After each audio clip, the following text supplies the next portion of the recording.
Have you ever witnessed a form of torture so extreme that a living person is sewn inside a cow's stomach, left to be slowly eaten alive by corrosive gastric acid? This is a boundary-pushing, mind-bending wilderness revenge thriller where kindness gets you nowhere and justice is long dead. Bloodthirsty psychopaths lurk in the deep woods, law enforcement officers act as accomplices to evil, and the innocent who stumble into this nightmare become helpless prey. Get ready as we dive into this relentless, hauntingly dark film. First, a man slaughters a full-grown bull, gutting it completely while leaving behind only its highly corrosive stomach acid. He then ties a woman up tightly, crams her into the cow's stomach, and sews the hide shut, leaving only a tiny opening just barely big enough for her to breathe. The stomach acid burns relentlessly, feeling like millions of ants gnawing at her skin. In just a few hours, it eats through the dermis, leaving permanent damage.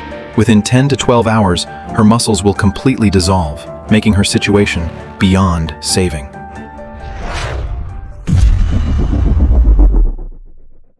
Harper is a nature photographer. She travels to a remote, dense forest in the northern United States for a shoot, only to accidentally witness a group of men brutally executing a woman. Just one glance makes her stomach turn, and she throws up. Terrified, her first instinct is to run, but a strong sense of empathy and justice drives her to go back. She quickly snaps a few photos, secretly recording their heinous crimes.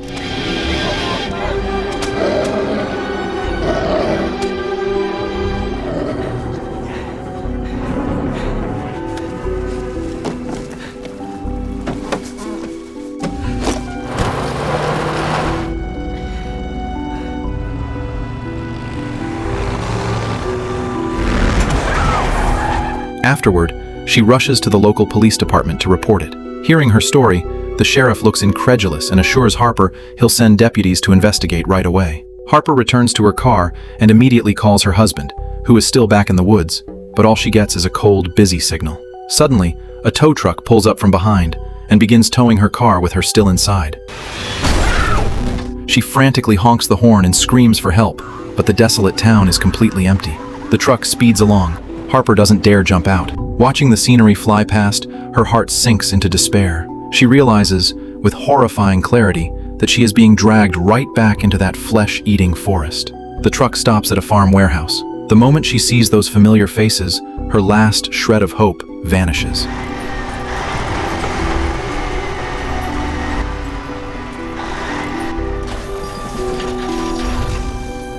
Harper drops to her knees, begging for mercy and handing over her camera, praying they'll spare her life. The ringleader, Ravener, tells her that staying alive isn't impossible, but on his turf, she has to play by his rules. If she can beat him in a fight, he'll let her go. Quickly scanning her surroundings, Harper notices several men reaching for their weapons. Realizing these monsters will never let her leave alive, she makes a preemptive strike, pulling out her gun and killing one of the men before he can draw. Ravener reacts instantly. Before she can fire a second shot, he snaps a whip, knocking the gun out of her hand and tackling her violently to the ground.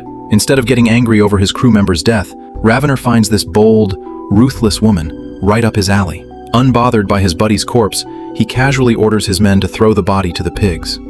Oh, God. Ooh, I'm falling for you.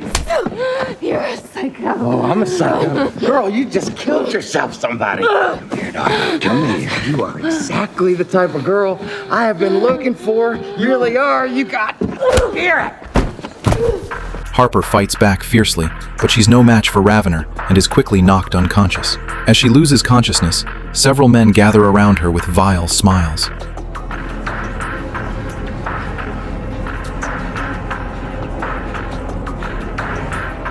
When she wakes up, Harper finds herself hanging upside down from the ceiling.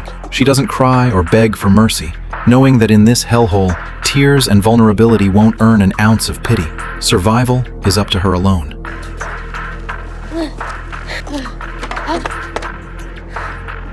Noticing a light bulb on the ceiling beam above, she immediately hatches an escape plan. She swings her body like a pendulum, building momentum until she manages to grab onto the beam.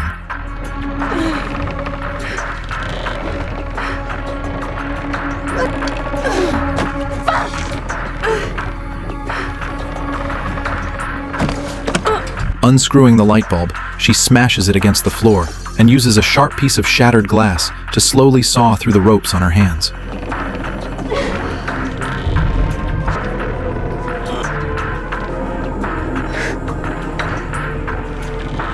Flipping over, she unhooks the rope bound around her calves.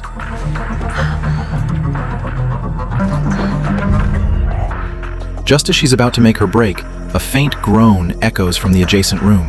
Creeping over to investigate, what she sees sends a cold shiver down her spine. A man lies on the floor, his skin completely dissolved and festering from severe chemical burns, a stomach-turning sight. Harper screams in terror and flees barefoot into the night. Her shoes are already hanging on the wall like a trophy. Clearly, she was never their first victim. Had she surrendered or tried to compromise, she would have suffered the exact same agonizing fate as that man. Furious upon discovering Harper's escape, Ravener orders a full-scale manhunt, commanding his men not to return without her.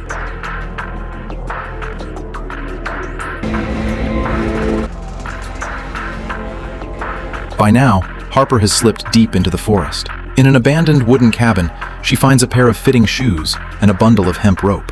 These humble items become her very first weapons in a brutal campaign of survival and revenge. Climbing a tree to scan for an escape route, she spots smoke rising in the distance.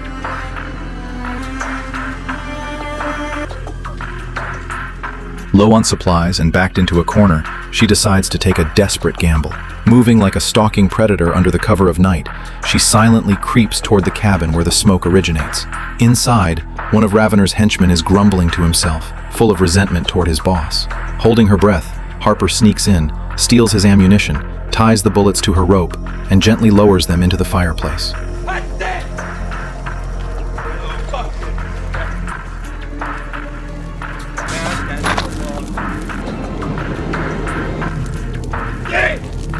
A sudden barrage of explosive pops sends bullets flying everywhere, dropping the man in a hail of unexpected shrapnel.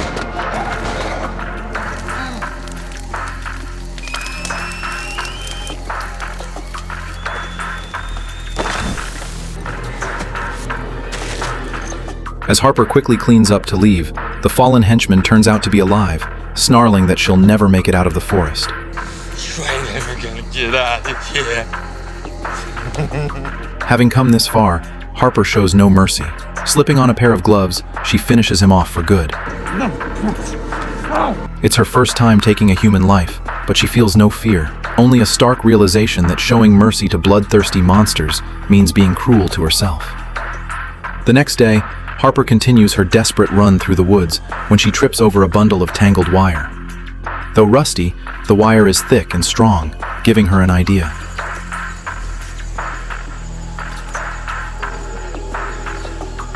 She stretches the wire tightly between two tree trunks, creating a hidden, lethal decapitation trap, and then intentionally exposes her position to draw out her pursuer.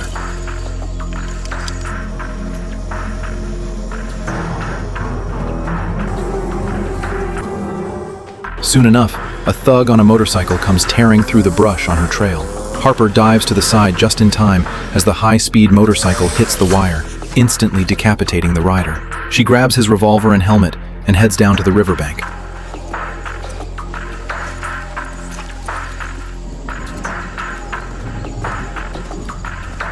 Setting the helmet on the bank as bait, she submerges herself in the water with the gun.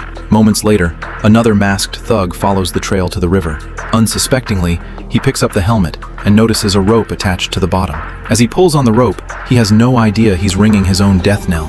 Underwater, Harper fires, hitting him straight in the abdomen. She quickly surfaces and puts a bullet through his head to ensure he's gone for good. With each precise, ruthless kill, she hesitates less. The once gentle and kind photographer has transformed into a cold, lethal goddess of vengeance. Yet fate continues to twist the knife.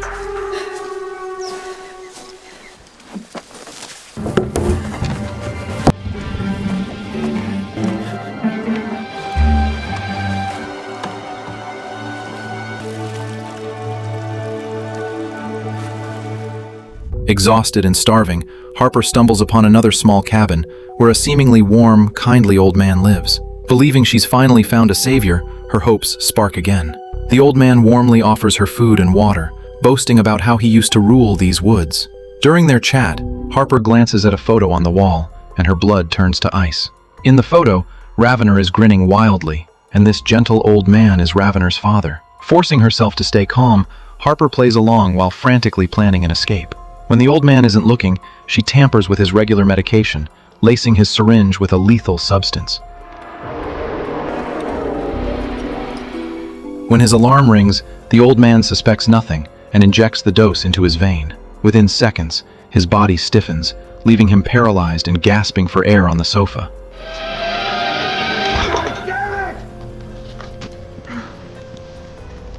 You run on along. They're waiting for you. Harper plans to steal his car, but spots a shotgun on the wall. To make sure he can't alert anyone, she steps back inside. Facing an old man whose hands are drenched in innocent blood, she feels not an ounce of remorse. Harper drives the old man's car toward freedom, but halfway there, the gas tank runs dry, forcing her to trek on foot again.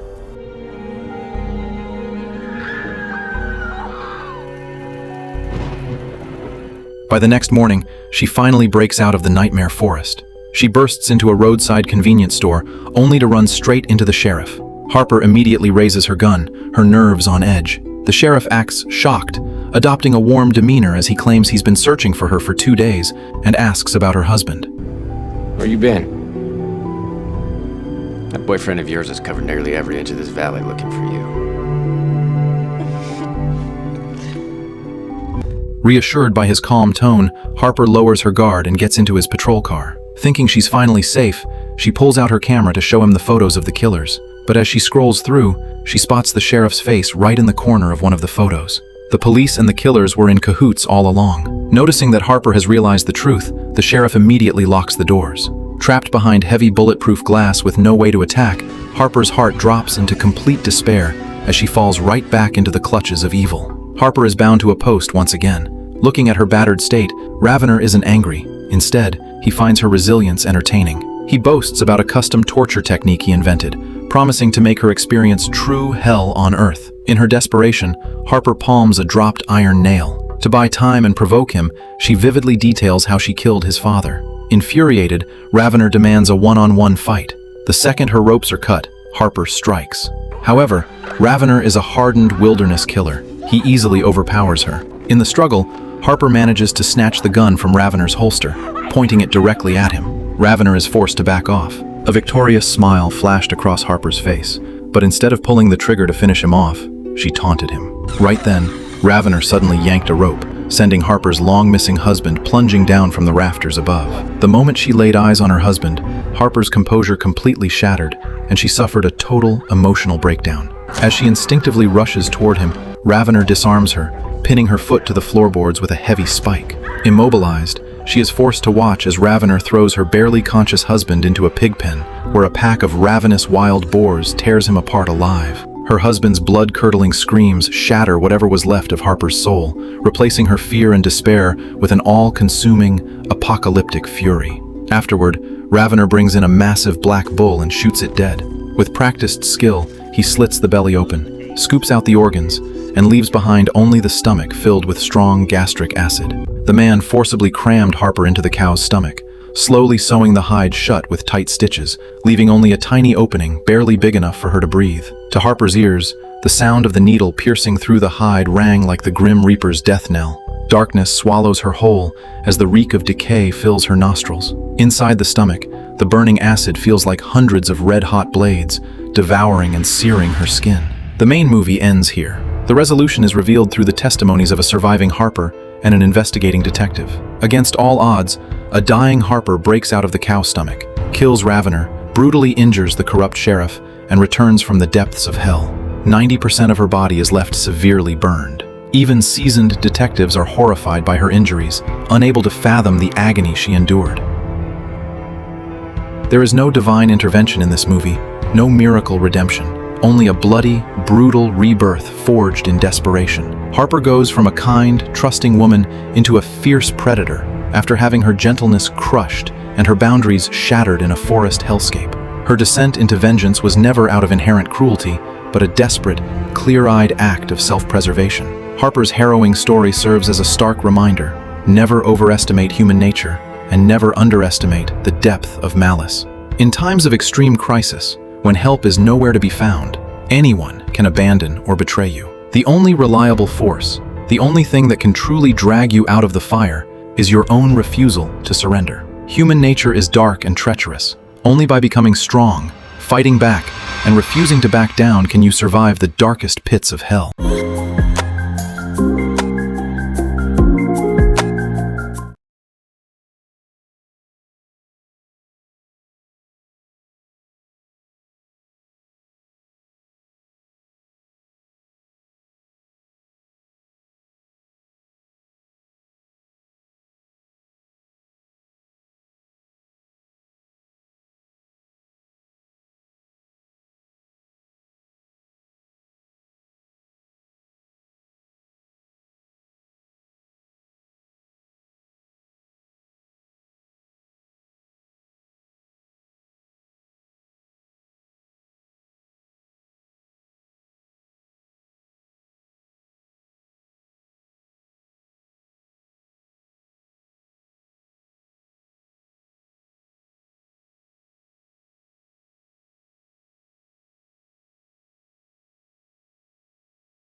you.